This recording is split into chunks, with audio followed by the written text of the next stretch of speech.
Hola, soy Marcos Pérez, del despacho jurídico Abogados Cortés y Asociados. El día de hoy les traemos una nueva cápsula jurídica. De inicio, los invito a que se suscriban a nuestro canal jurídico, que predominantemente está enfocado al público en general que tenga la intención de informarse en referencia a cuestiones del derecho que aquí les explicamos, a alumnos de licenciatura y recién egresados de licenciatura en Derecho. El día de hoy, en referencia a la petición de una de nuestras suscriptoras del canal de YouTube, traemos esta cápsula jurídica que se denomina Derechos Humanos en la Constitución Política de los Estados Unidos Mexicanos. Pero en particular, abordaremos y analizaremos el artículo 16 de esta Constitución Federal. Les reitero la invitación para que se suscriban a nuestro canal de YouTube y también nos sigan en nuestras demás redes sociales. De manera breve, iremos contestando de manera ordenada todas sus preguntas y desarrollando los temas que nos solicitan. Tan solo les pedimos que nos tengan paciencia. Bien, vamos a iniciar con este artículo 16 constitucional. Hace referencia a que nadie puede ser molestado en su persona, familia, domicilio, papeles o posesiones, sino en virtud de mandamiento escrito de la autoridad competente, de la autoridad correspondiente. Recordemos que la competencia se puede determinar por territorio, materia, grado, cuantía, turno, prevención, atracción y conexidad. En particular, aquí vamos a determinarlo por materia. Aquí hace referencia entonces que ninguna persona va a ser molestada en su persona, familia, domicilio o posesiones, sino mediante un procedimiento que esté debidamente fundado y motivado por la autoridad correspondiente. Ejemplo, en un asunto de cateo que hace unos días acabamos de nombrarnos como abogados defensores, en este procedimiento de cateo, sí hubo un mandamiento escrito por parte del juez de control de el distrito judicial de Chalco. Entonces, este juez de control fue el que dictaminó esta orden de cateo y se especificaba de manera clara cuáles son los objetos que se iban a buscar, quiénes son las personas que se iban a buscar, cuál era el motivo, cuáles eran los antecedentes previos, las personas que iniciaron con la denuncia, otras personas que de manera circunstancial fueron detenidas y señalaron que en ese inmueble vendían ciertas sustancias prohibidas. Entonces aquí tenemos que no puede llegar la policía de investigación, la policía estatal, la policía municipal y sin que tengan una orden por la autoridad judicial, pretendan entrar a nuestro domicilio. Mas, sin embargo, si tienen esta orden, como en el caso que les comento, una orden de cateo, en la cual sí se justificaba de manera fundada y motivada el procedimiento que se iba a llevar a cabo, entonces estaremos frente a un mandamiento judicial por escrito.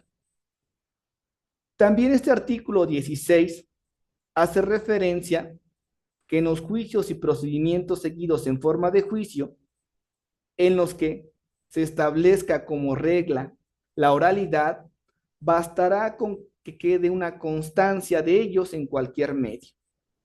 Aquí es en referencia cuando se inicia un procedimiento en materia penal.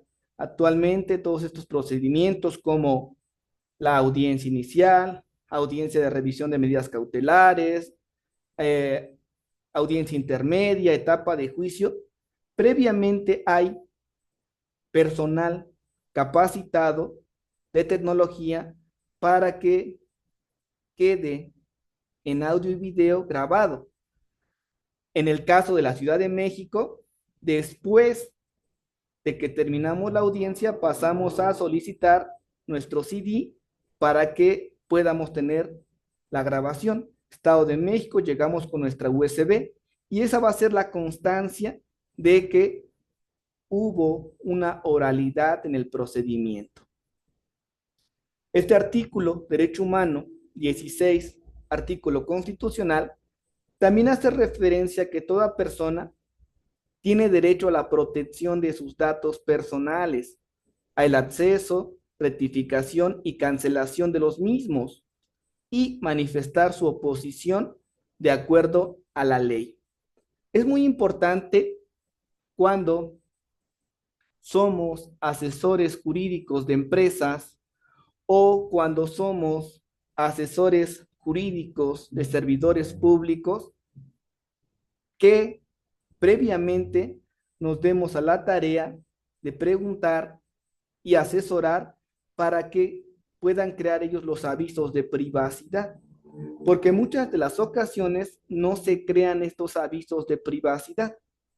En el despacho jurídico, abogados, cortes y asociados, hemos ganado más de 5 asuntos en contra de particulares y de personas obligadas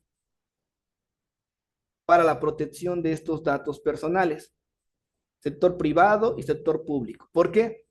Porque dentro de los errores que cometen es no tener el aviso de privacidad y más violaciones a la Ley General de Protección de Datos Personales en posesión de sujetos obligados y a la Ley Federal de Protección de Datos Personales en posesión de particulares.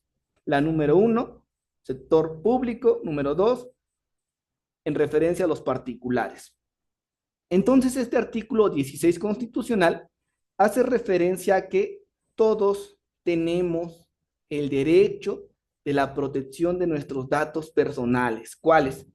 Nuestro nombre, nuestro CUR, nuestro teléfono, nuestro domicilio, la copia de nuestra INE, nuestra imagen. Esos son parte de nuestros derechos ARCO y deben ser debidamente protegidos por medio de estas dos leyes federales. También las entidades federativas cuentan con sus leyes similares, pero ahorita estamos comentando estas dos leyes federales que deben de respetarse, tanto por servidores públicos en posesión de sujetos obligados y por particulares, datos personales en posesión de los particulares. Y si alguno de ellos, tanto el servidor público como el particular, infringen estas leyes, van a ser sancionados. Se presenta esta denuncia ante el INAI. También hace referencia a que no podrá librarse una orden de aprehensión sino por la autoridad judicial y sin que preceda denuncia o querella. Recordemos que primero se inicia con la noticia criminal, denuncia o querella, dependiendo el tipo penal, dependiendo el delito, y posteriormente eso va a ser la base para futuro tener o que el juez de control del fuero común o federal pueda librar, pueda autorizar una orden de aprehensión. Estos delitos siempre tienen que estar sancionados con pena privativa de libertad y nos dice que obren datos que establezcan que se ha cometido ese hecho. Cuando iniciamos nuestra carpeta de investigación, se incorporan registros de la investigación. Estos registros de la investigación van a ir dando el soporte a la autoridad ministerial. Posteriormente van a convertirse, ya cuando son expuestos ante el juez de control, como datos de prueba. datos de prueba, audiencia inicial, medios de prueba, etapa intermedia y pruebas u órganos de prueba, etapa de juicio. Y nos dice que tiene que existir la probabilidad de que el indiciado lo cometió o participó en su comisión. Investigado o indiciado se le denomina en sede ministerial. Aquí es importante, este artículo nos dice también que la autoridad que ejecute una orden judicial de aprehensión deberá de poner al inculpado a disposición del juez sin dilación alguna y bajo su más estricta responsabilidad. Si se contraviene, habrá sanciones en la ley. Entonces tenemos que la Fiscalía, Ministerio Público del Fuero Común del Estado de México, solicita al juez de control una orden de aprehensión, cumple con las formalidades, manda la petición a Policía de Investigación y tiene que poner a disposición a la persona de la autoridad judicial de manera inmediata, sin dilación alguna. Posteriormente nos dice el artículo 16 constitucional, habla en referencia a la flagrancia. ¿Y qué es la flagrancia? Recordemos que la flagrancia va a ser todo que se vislumbra, que destella, que se percibe a lo lejos, que es claro, que está sucediendo en el instante. Una persona comete el delito de robo con violencia y es percibido en el momento de estar cometiendo el delito de robo con violencia por la policía municipal. Tendríamos un delito flagrante. Y aquí nos dice que cualquier persona puede detener al indiciado en el momento que esté cometiendo un delito o después de haberlo cometido. Y lo tendrá que poner a disposición de la autoridad civil, a disposición del Ministerio Público más cercano, y esta con la misma prontitud ante el agente del Ministerio Público. Y se va a establecer un registro nacional de detenciones. En este registro nacional de detenciones aparecen investigados, tanto adolescentes como adultos.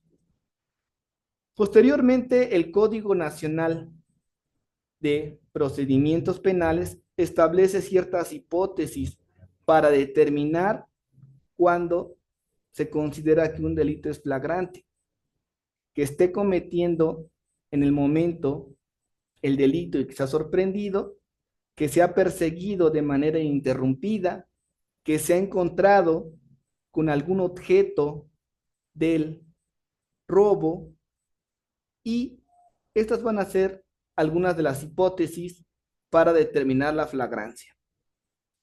Este artículo 16 también nos habla del caso urgente y nos dice que en casos urgentes, tratándose de delito grave, así calificado por la ley, y ante el riesgo fundado de que el indiciado pueda sustraerse de la acción de la justicia, siempre y cuando no se pueda ocurrir ante la autoridad judicial por razón del lugar o circunstancias, el Ministerio Público podrá ordenar su detención. Anteriormente aquí se quedó esta palabra de delito grave. Por delito grave, así calificado por la ley. Ya no tenemos un catálogo de delitos graves, muy importante. Posteriormente teníamos delitos que ameritan la prisión preventiva oficiosa en la Constitución y en un Código Nacional. Mas, sin embargo, posteriormente se determina que es inconvencional. Lo importante aquí es que cuando el agente del Ministerio Público no pueda ocurrir ante la autoridad judicial, puede llevar a cabo la detención de manera fundada y motivada. Artículo 16 constitucional. Nos dice que la autoridad judicial, a petición del Ministerio Público y tratándose de delitos de delincuencia organizada, podrá decretar el arraigo de una persona con las modalidades de tiempo y lugar. Y este arraigo nos dice en primera instancia que no va a exceder de 40 días.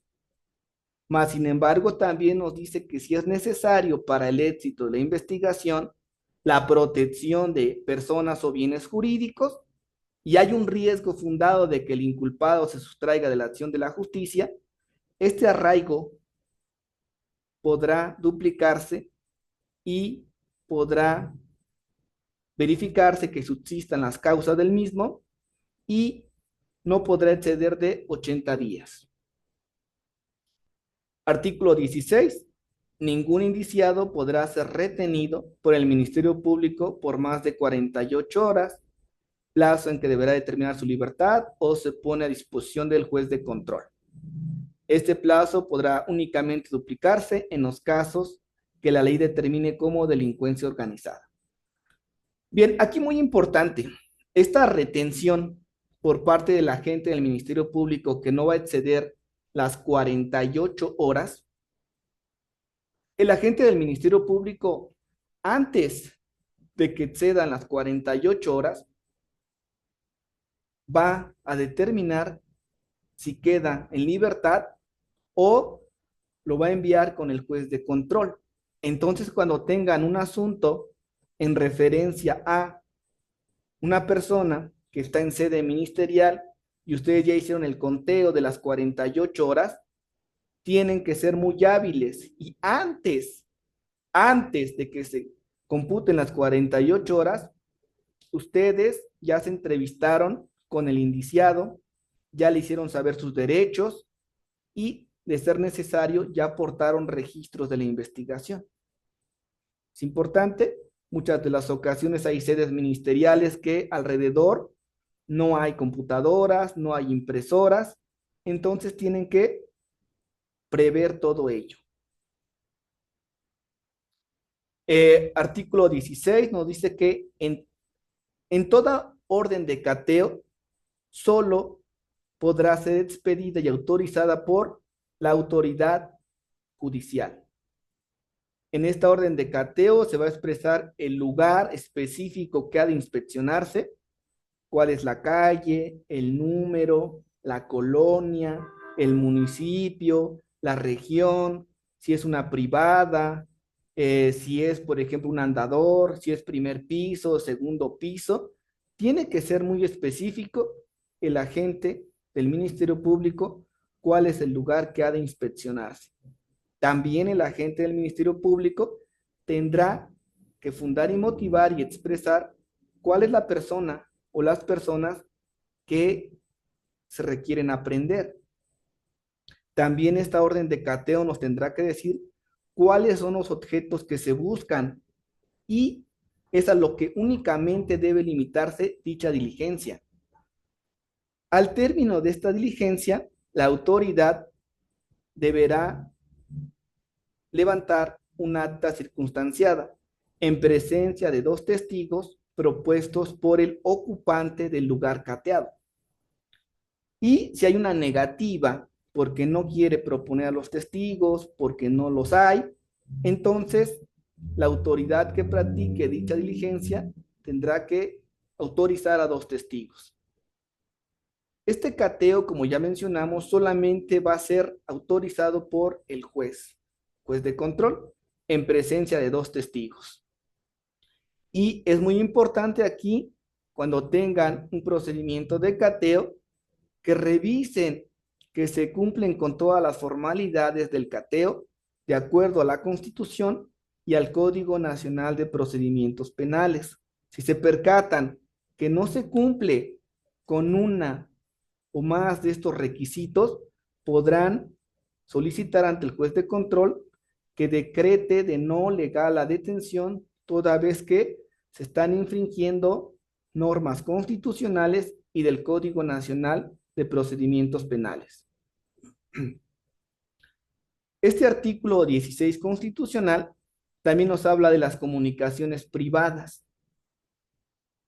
Estas comunicaciones privadas son inviolables, pero también nos dice que pueden ser aportadas de forma voluntaria por alguno de los particulares que participen en ellas. 2 personas, vamos a suponer que es un matrimonio, que tienen una comunicación privada, uno de ellos agrede al otro y posteriormente en persona lo lesiona, y esta comunicación privada podría ser incorporada como registro de la investigación. Mas, sin embargo, en ningún caso se van a admitir comunicaciones que violen el deber de confidencialidad. ¿En referencia a qué? A las dos leyes federales que ya mencionamos. Mas, sin embargo, si hay una persona que llega a hackear comunicaciones privadas de redes sociales, telefónicas, y no se cumplen con las formalidades del procedimiento, esto podría convertirse en un ilícito.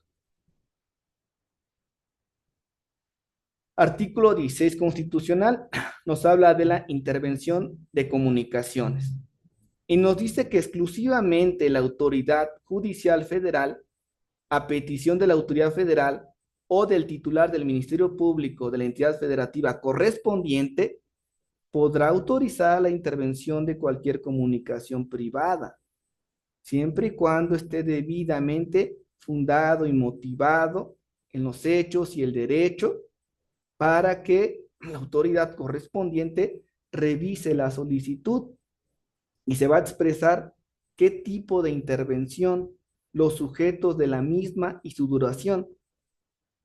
Importante que nos digan qué tipo de intervención quiere.